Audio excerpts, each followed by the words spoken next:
The Punisher doesn't exactly start out as violently as one might think.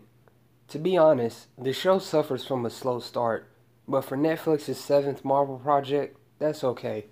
Of course, John Bernthal is consistently brilliant as the Tyler character.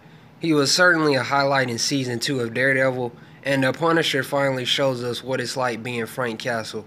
John not only breathes and walks his character, he literally becomes his character.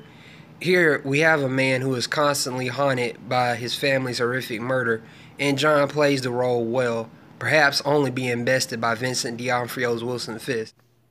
The Punisher certainly knows how to make one a bit uneasy with certain topics like PTSD and the show's emphasis on violence.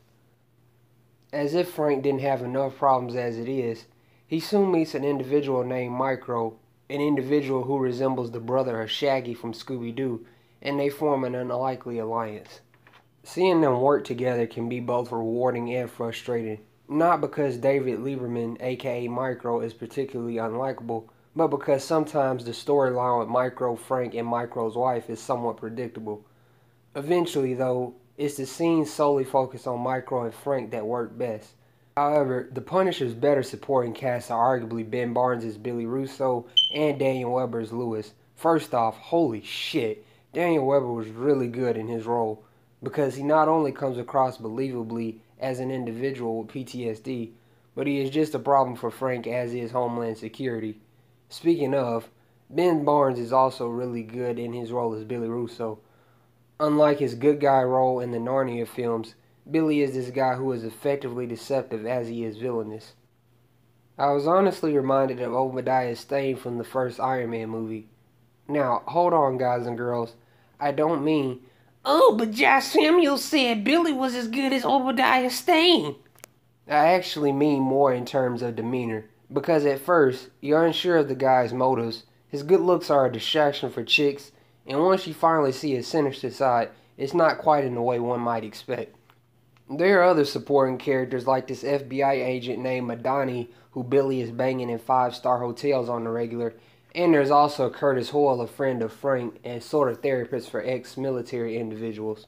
The show's slow start is redeemed by its far better pace in later episodes. Even though I enjoyed The Punisher, I hope and wish Marvel and Netflix would opt for lesser episodes like Defenders. Much like Jessica Jones before it, The Punisher also sports a very likable opening theme. The conflict involving Homeland Security, the military, and corrupt field operatives certainly make the show interesting. And even when you've convinced yourself you've seen Frank relive the same nightmare one time too many, John Berthel's gravitas are also there to pull you in and make you feel for the guy more often than not.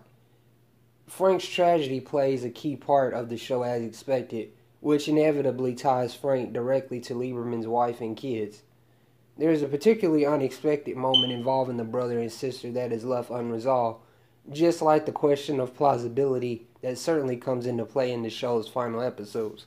On paper, The Punisher seems very much like a show about a man with a gun. John Bernthal himself ironically stated that he hopes the show would cause more gun control discussions. With certain of the scenes on the show, those who are already afraid of guns certainly won't be more welcoming of firearms. Going back to the villain, or rather the main villain, Billy Russo, let's talk about him some more. Barnes plays Billy very well. I do wish we had seen more of Billy's backstory, similar to how we did with Wilson Fisk in Daredevil Season 1, but this is only a minor nitpick.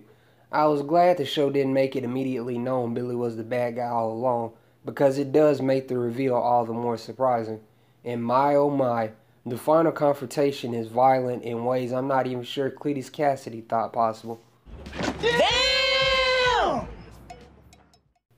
Karen Page's appearances feel more unnecessary than they normally do, though some of her final scenes make up for it. Me personally, I just prefer her on Daredevil. The show does have some noticeable pacing issues in the first 5 episodes, and some of the supporting members are a tad boring. But this fortunately doesn't take away too much from the show itself. Though I suspect it's happening, no official word has been given yet on a Season 2 renewal. This in itself may be due to Disney's streaming service that is going to make waves in 2019. I don't even know though. Thankfully, the show doesn't make the mistake of trying to make Punisher a hero. Sure, The things he does oftentimes benefits others, but Punisher is who Frank Castle is. He's not trying to be good. Killing those who have wronged him is what he does. And honestly, I look at him similar to how I look at Hugh Jackman's Wolverine, a man with haunting demons and a man living an inescapable nightmare. I mean, do you remember the graveyard scene? Isn't that beautiful? How does that? Does that come from me? Holding each other. Teacher, she's filming the whole thing on her phone. You know, she can't put it on YouTube or some shit.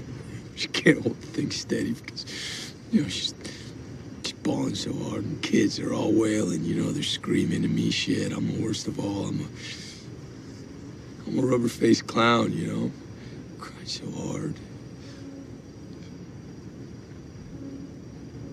But not my baby. While it can't quite top season 1 of Daredevil, which I doubt any of the future shows will be able to do, the Punisher ends up being rewarding in spite of his flaws.